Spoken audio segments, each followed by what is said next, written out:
Ndị mana ege ntị ekene m unu kene nwoke kene nwa kene ife na-emelu Igbo ihe n'ụbọchị nke taata na okwu eji ebe rụkwa okwu nya bụ nwa dibịa ahụ niile onwe ya na n'ichi atete the following day maka ndị na-asị na 3 days a agụkwụ asị ọ so na ya bụ ihe mere n'Enugu steeti Enugu Ezike n'onile onwe ya na ndụ wee sị na dị n'izu nọọ etete wee gosikwa ndị mmadụ maka ndị na-ada ụtụ si na n'ogwupụla na si n'ime ụlọ wee pụta kịta na you have to take the presenter n'ime ime ụlọ ahụ si ahụ akpụ ya chemba ebe a ka ụba wee gosikwa na onwe onunu dị ebe ahụ si wee lepụtara ya bụ ihe mara ya ama na he doesn't need people's opinion bụ ka ọ na-eme ihe ọ chọrọ biko achọrọ m kwune na interview ya bụ nwa dibịa ụkwa na ya wụ dibịa kwa dibịa agaghị oyo oyikwachi enu n'onu mana asị kịta dibịa agakwa naanị international Igbo ndị ma na-ege m ntị na vidiyo kwunufu.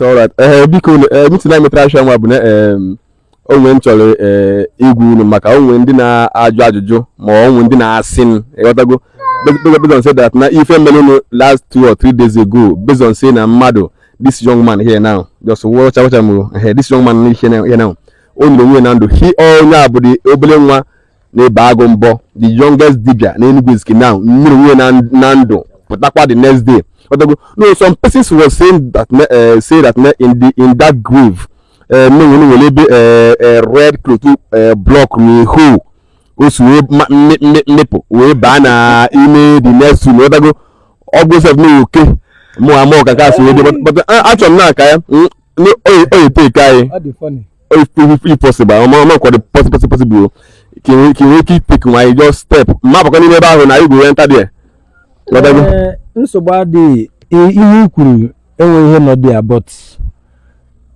more adro happy in this thing now but me just to prove to people now onye ihe iru akwụkwọ so that's why I'm just saying achọ m in Facebook because I don't need people opinion on what I want to do as a man. I know myself, so nobody should tell me but it's only the foolish one that will even imagine such. So because magician people the casket. I know that. So those people making such comment, they are so foolish, and it's better for them not to say what they don't know because I can equally lay a curse on them. Because I can lay don't lay for now because just show. Let me just take it. Yeah. All right. I can lay because don't lay because no, come on, come on, show that here. Show it since show that here. Is there any way? No, just get up. I will just open it so that you. All right. Anna.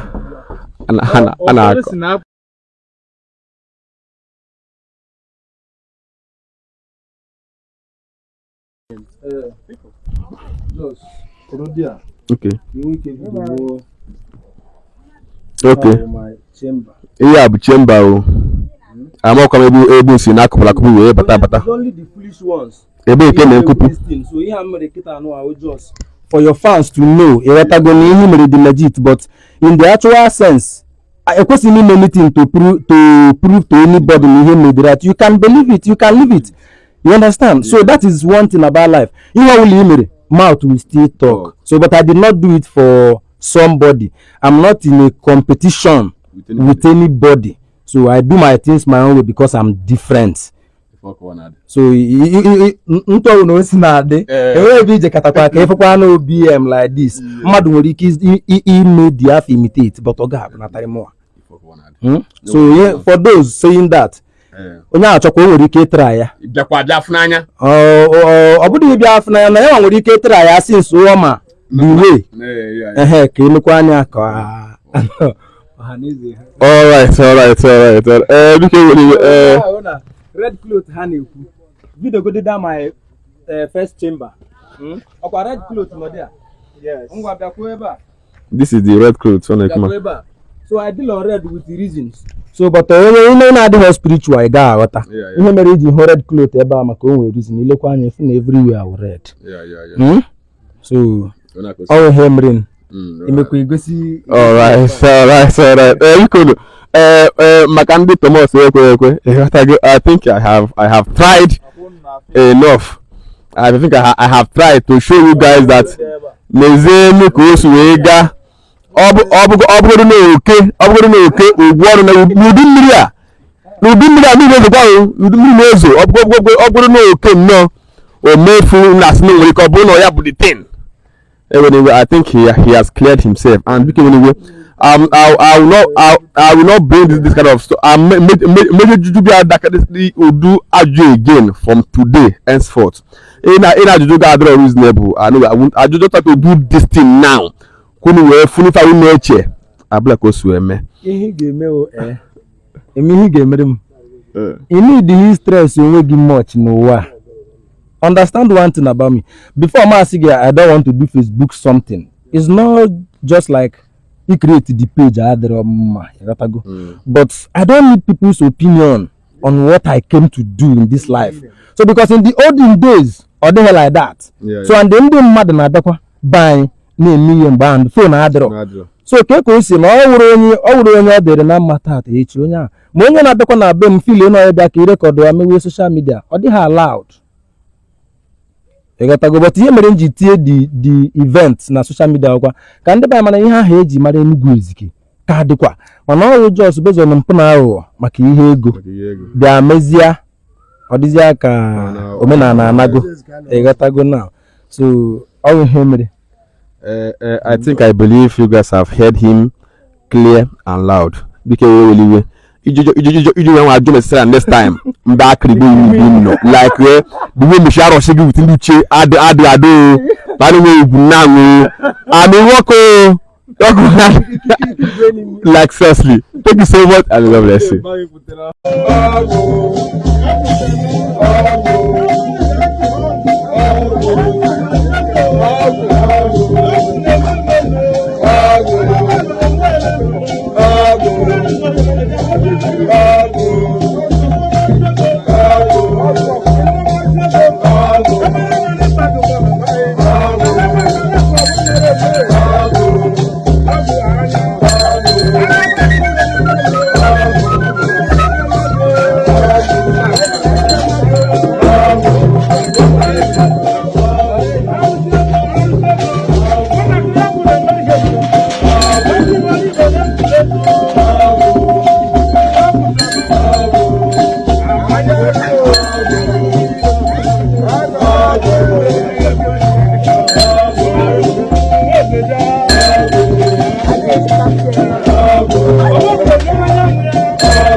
won't talk.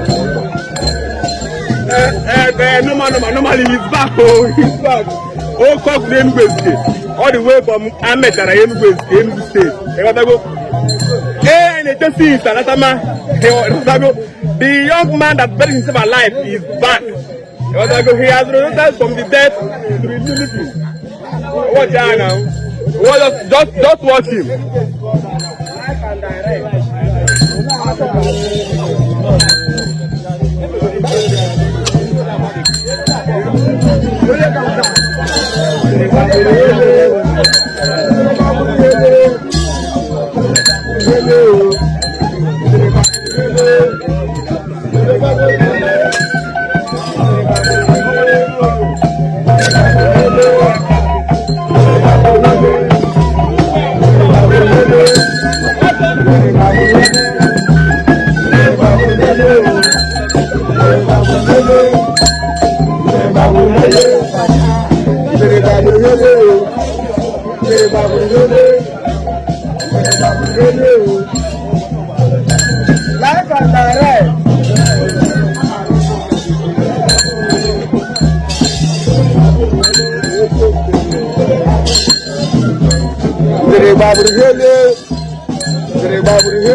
If you are doubting, he had me yesterday on the way and he came back alive from nowhere. Like if I know me family there, is a history from Enugu particularly. I don't want to make life and direct in Ametara, Enugu State. Life and direct. We are here and we are still here, live and direct. Here me on the 22nd of June, 2023. Like something we are moving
nke ka akwa abatago onye ka akwa abatago Igbo bụ n'oge Igbo bụ onye Igbo bụ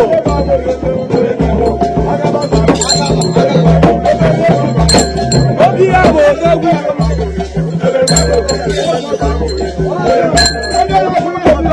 obi ya bụ odogwu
ihe na-emere Igbo ihe na unu mana ka bụ ihe si emere Enugu steeti ka aka na-ewetara unu wee na-asị unu na amaghị na pawa chenji na hand ịmago na ọrụ kemgbe ka a na-aya Anambra mana asị na awụghọ agwọ anaghị aghọ ịwa na ihe toro ogologo unu aghọtago na Enugu egosikọkwa ndị Anambra na ha makwa wetin ndị mana na ọ bụ na osi na dị ya na sị na bụ ihe abụghị omenala Igbo anyị.